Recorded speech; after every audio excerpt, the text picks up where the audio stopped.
T'as la barbiche même des fois, la kippa, le grand chapeau. Aïe, aïe, aïe, aïe, aïe, aïe, aïe. Messieurs, on n'est pas mieux que ça. On n'est pas mieux que ça. Élaguer, enlever, casser l'ego. Et l'ego de monsieur qui a été guili-guilé, oulala, là, là, là, là, il réagit. Le crucifié, Shabtai Tzvi, tout, ça ne manque pas tous les tordus pareils. Il y en a plein. Shem Yishmor.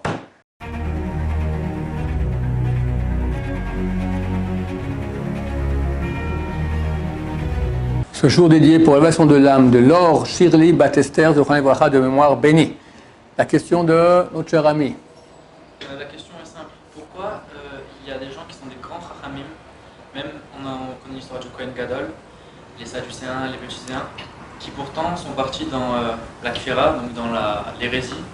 Comment ça se fait? Comment ça se fait que des gens qui sont très grands, des grands sages d'Israël, ont réussi à, en bon français, partir en cacahuète, quitter la Torah, ont fait des actions terribles.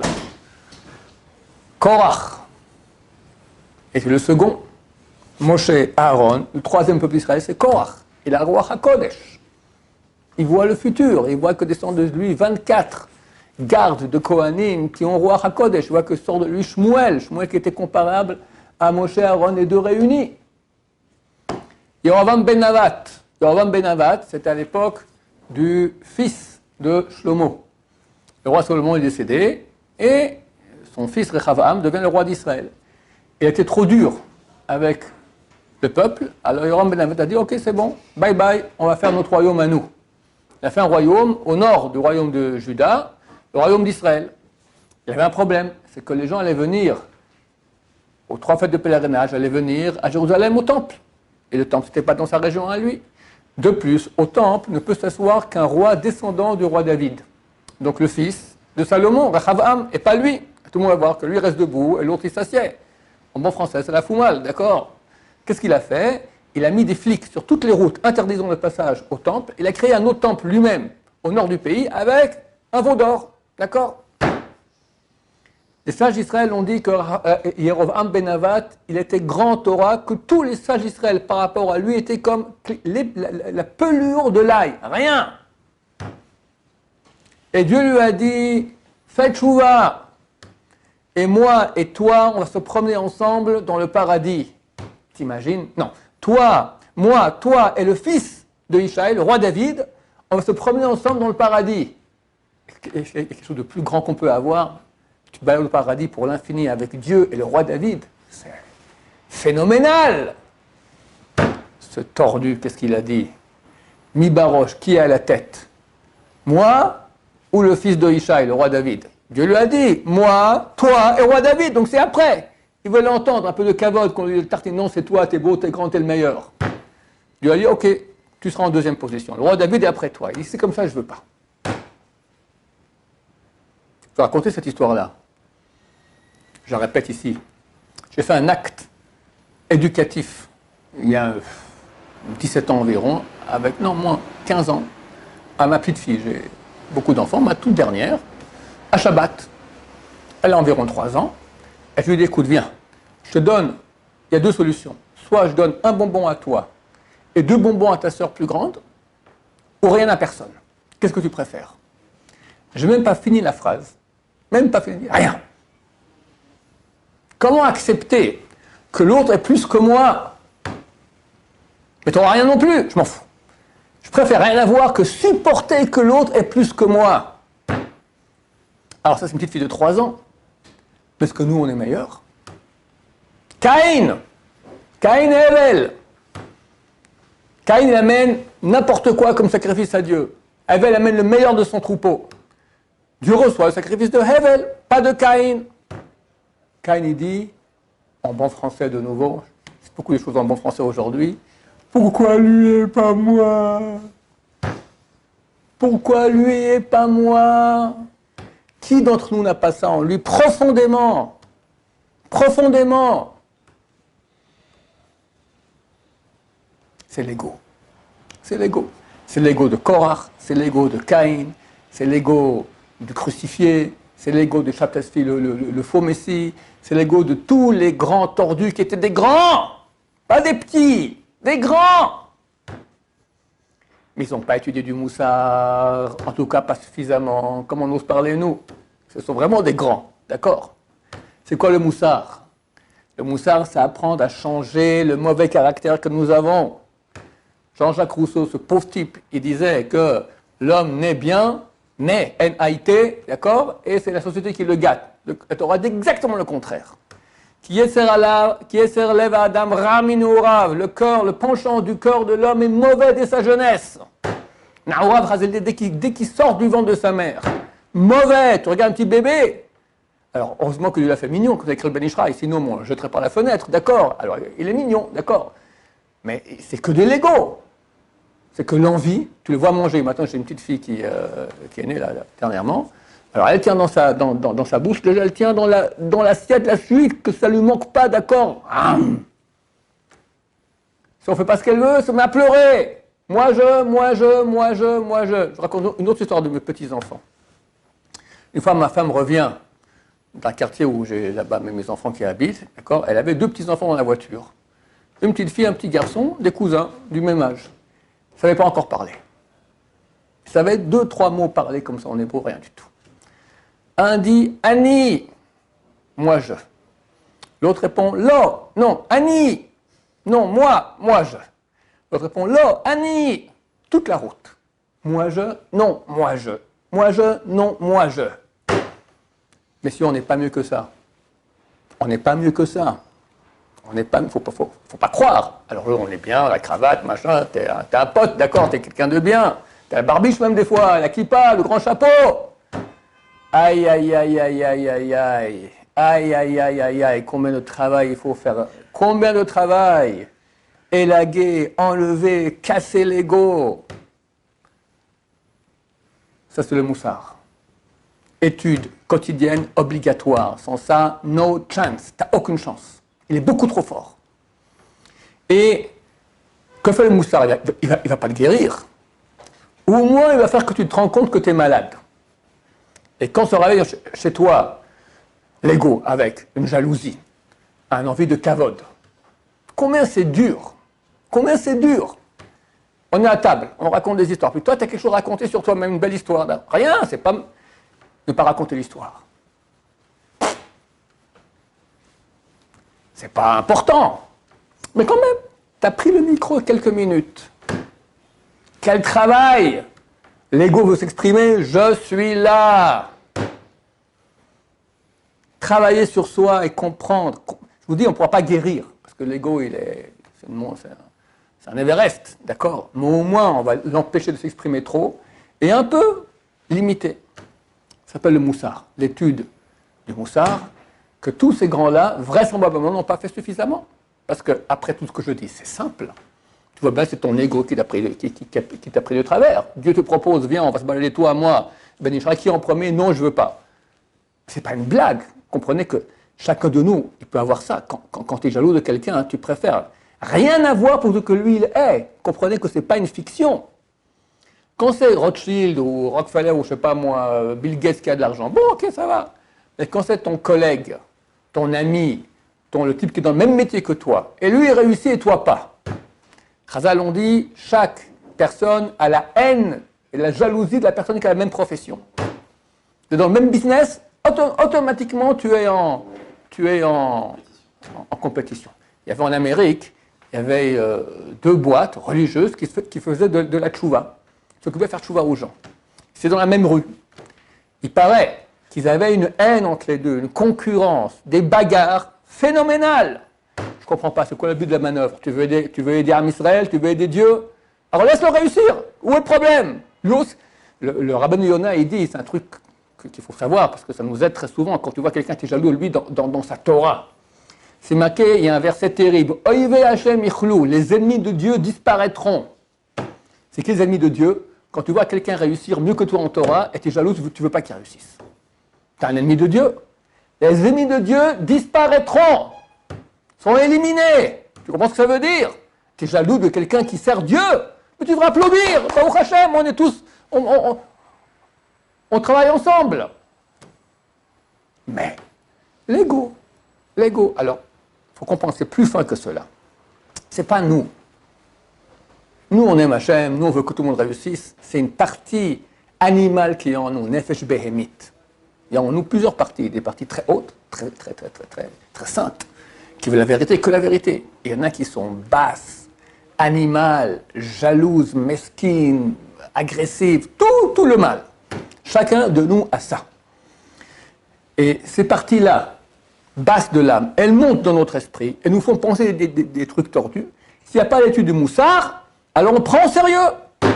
On commence à prendre au sérieux ces pensées-là. Il m'a pris, j'ai droit, pourquoi lui, pourquoi pas moi, tatati, tatata. Et on vit cela. Et on agit en fonction de cela, et on va tout droit en enfer. Tout droit en enfer. Combien de gens, tu as des grands chapeaux, des grandes barbes, et puis c'est des tordus, que même le peuple se moque d'eux. Tellement on voit qu'il a envie de kavod. Combien c'est beau, quelqu'un de humble. Humble. Humble. Dans le monde extérieur, ta bagnole. Prends une teuf. Elle roule bien. Pourquoi tu as besoin de la dernière modèle, machin, tatati, allez, c'est des bêtises. Oui, j'aime bien, je me sens à l'aise quand je roule dans cette voiture. Tu te sens à l'aise, ouais, c'est ton kavod. C'est ton kavod. Kavod! Orgueil. Orgueilleux. La honte, quand Mashiach viendra. Plus la voiture sera belle, plus il sera enfoncé. Shem Ishmor. Le Godwin, hein, j'ai cité ça dernièrement, il écrit comme ça. Il écrit que l'homme est comparé à l'arbre. Il y a un verset dans le Dvarim qui est Adam Eitz Hasadeh, car l'homme est l'arbre des champs. Et la Torah est comparée à l'eau. Baba Kama, page 17, c'est marqué chaque fois qu'on parle d'eau, on parle de Torah. Donc si maintenant quelqu'un étudie la Torah, c'est comme un arbre sur lequel je mets de l'eau. Qu'est-ce qui va se passer? Il va commencer à pousser. N'est-ce pas? Il grandit. Maintenant, l'arbre, quand il est né, il est tordu. Comme je dis, quand on sort du ventre de la mer, le corps, il est mauvais. Alors on va l'arroser. Arroser. Il va au Torah, après la petite yeshiva, la grande yeshiva, le kollel, machin. Il grandit. Le petit arbuste devient un grand arbre, un cèdre du Liban. Mais s'il n'a pas étudié du Moussard, il était un petit tordu, il devient un grand tordu. Hachem Ishmor, un grand tordu. Le Moussard va élaguer, commencer à couper les parties négatives. Et il y a besoin. Et combien laissera se bat. Je répète encore, j'ai honte de répéter ça encore. On a fixé ici, de 9h15, 9h30, on étudie un peu de Moussard. Pourquoi je l'ai fait? Pour moi, le laissera se bat. Étudier encore une page de Gemara, encore une page de Halacha, encore un machin, encore un cours, encore machin, tout ça. Le Moussard, bon, ça va, avant de t'endormir. Tu prends après 2 minutes, tu es déjà complètement endormi. Ça vaut rien. J'ai fixé un cours qui m'oblige à étudier le Moussard. Sinon, j'arrive pas. Tu vois, je fais un beau discours, combien c'est important. Le Yetzer Hara se bat tellement contre le Moussard, tellement. Il faut se créer une obligation, kadosh, on ne peut pas faire autrement, d'accord? De se mettre du temps pour le Moussard. Et qu'est-ce qu'on apprend dans le Moussard? Rien. C'est ça que les gens n'aiment pas. Ils savent déjà. Comment commence le livre Message Sharim? Il dit, je ne vais rien informer aux gens, en rien, je vais informer les gens de choses qu'ils ne savent pas déjà. Tout ce que je veux dire, tout le monde le sait. Mais, autant c'est connu, autant on ne le voit pas. Il faut être humble. Tu connais quoi, quelqu'un de humble? Il faut être honnête, jamais voler. T'en connais des comme ça, toi? Jamais mentir, jamais ci, jamais ça, jamais ça. Tout le monde sait. Alors, ils croient qu'il n'y a pas besoin d'étudier ça, parce qu'ils le savent déjà. C'est pas vrai. Parce que quand tu vas lire des textes qui parlent de cela, et l'importance, et à quel point c'est grave, à quel point, au contraire, si tu deviens quelqu'un, ça va réveiller ta conscience. On ne vient pas informer ici, on vient réveiller la conscience. Et quand du coup, tu te trouves devant une situation pareille, tu as le Moussard de Maquet qui dit, hey, tu l'écrases. Et t'essayes. T'essayes. Combien c'est dur. Ce moi-je, combien de malheur il a fait. Aujourd'hui, la grande crise du monde, c'est Shlom Bayit. Les couples. Qui s'entend dans les couples? Il y en a, mais alors, c'est des pierres, des diamants rares. Pourquoi? Ainsi, 2 égaux dans la même maison qui se confrontent. Boum, tach. c'est encore maintenant quelqu'un de la rue qui me tire la langue. Ok, ça va, c'est pas grave, qu'est-ce que je m'en fous de lui, je ne connais pas. Mais quand c'est chez toi à la maison, tu es sensible. C'est pas quelqu'un d'extérieur. Donc chaque petite remarque qui te fait mal fait très mal. Et l'ego de monsieur qui a été guili-guilé, oulala, il réagit. Et alors l'autre aussi, il a un ego et ça réagit. Ça commence le ping-pong, après le tennis. Ça finit avec les missiles balistiques, Hachem Ishmor. L'ego. Voilà, c'est la raison pour laquelle il y a une deuxième raison qui est citée aussi. Il est écrit que tous les jours, les Serara se renforcent pour tuer la personne. Il y a une autre fin, vraiment. Dans la vraie mort, c'est pas à 120 ans tu meurs, tu vas sous terre. C'est la mort dans ta réalité qui est éternelle, c'est là-bas qui veut te toucher. Ce qui est bien plus grave. T'as voilà là-bas, t'as rien. Shem Ishmor. Et c'est marqué que Dieu nous sauve. Ne le laisse pas. C'est-à-dire que tu as un ennemi qui est l'ange du mal, terrible, et normalement tu n'as aucune chance contre lui, parce qu'il est fait de feu et toi tu es fait de chair. Mais Hachem, dont la parole est du feu, la Torah, il vient et il t'aide. Maintenant, quand quelqu'un est orgueilleux, Dieu dit, lui et moi, on ne peut pas habiter dans le même monde. Ils prend toute la place. Quand quelqu'un il est humble, il peut laisser la présence divine venir. Je m'écrase, donc il y a la place pour Dieu. Mais quand c'est moi-je, aussi grand soit le moi-je que tu as, d'accord, il a une limite, il est limité, pic. Donc tu as pris une limite là, très grande. Dieu dit, je ne peux pas venir. Je ne peux pas me poser sur lui. Ce type-là, il est trop orgueilleux. Lui et moi, on ne peut pas habiter dans le même monde. Donc Dieu le lâche, le laisse. Donc il est tout seul maintenant face au Yetzirah. Il tombe dans le panneau. Ces gens-là n'ont pas été aidés suffisamment par Hachem, parce qu'ils étaient orgueilleux et n'ont pas fait de moussard. Korach, je te parle des grands noms du peuple juif. Caïn, Yoram ben Navat, le crucifié, Shabtai Tzvi, tout, ça ne manque pas tous les tordus pareils. Il y en a plein, Shem Ishmor. Des grands d'Israël, c'est inimaginable. Alors comment nous on va être sauvés? Moussard. Fais attention. Ne crois pas les bobards que te raconte ton cœur, ta nefesh behemit, ton âme animale. Non, moi je. Qui tu es? Ah, il y a un travail énorme à faire sur la Hanava. Je ne sais pas comment, j'ai vu des grands qui étaient tellement humbles, je ne sais pas comment ils sont arrivés à ça. D'une humilité. Je raconte une histoire. Que pour moi, je ne sais pas de quelle planète ça arrive, un truc pareil. Un des plus grands rabbins qu'on a eu les derniers siècles, c'est pas le plus grand, ça s'appelle Rabbi Akiva Eiger. Un géant de Torah. Énorme. Le cours d'Anino, principalement, c'est sur ça. Rabbi Akiva Eiger. Un jour, il est à la synagogue.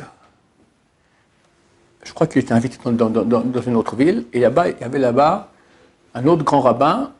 Et on appelle Shlishi, troisième place. Troisième place, c'est le plus ashkenazim, c'est la meilleure place pour monter la Torah. Rabbi Akiva Eiger. Il tombe dans les pommes. Personne ne comprend qu'est-ce qui se passe. Qu'est-ce qui s'est passé? Normal. C'est le rabbin, on l'honore la troisième place. Le seul qui a compris, c'est l'autre rabbin. Il court et il lui chuchote. C'est pas parce que tu es plus grand que moi qu'on t'a appelé à la Torah. C'est parce que tu es un rabbin d'une ville plus grande que la mienne. Il s'est réveillé et il est monté à la Torah. Il ne peut pas supporter dans son esprit que quoi? Il y a un rabbin là-bas et moi je suis plus grand que lui. Il était plus grand que lui. Il est plus vieux, etc. Mais que moi je suis plus grand que lui. Il tombe dans les pommes. Alors que nous on dirait non, mais dans le cœur, oui. Montre-moi un peu que je suis le plus grand. Non. Tordu. Alors voilà, on est tordu. Mais si au moins on sait qu'on est tordu, alors on risque moins de partir en cacahuète comme sont partis tous ces gens-là. Que Dieu nous sauve, nous aide à être humbles. C'est que Mashiach vient pour les humbles. Il sera humble, Mashiach, humble. Comprendre qu'on n'est rien. Vraiment, on n'est rien. Parce que tu sais que si dans 2 secondes tu seras encore vivant, tu te prends pour quoi? Rien du tout. Celui qui comprend qu'est-ce qu'il est tellement rien, alors il a droit à commencer à être humble, et il gagne tout. Celui qui est humble, il gagne tout. Toutes les midotes ont un centre qui s'appelle l'ego, l'orgueil.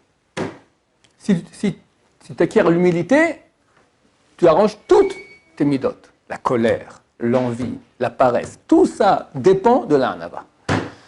Comment faire pour y arriver? J'ignore. J'ai posé la question à Rabbi Shalom Shaoul.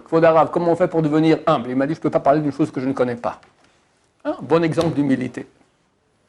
Baruch Adonai, l'olam, amen, amen.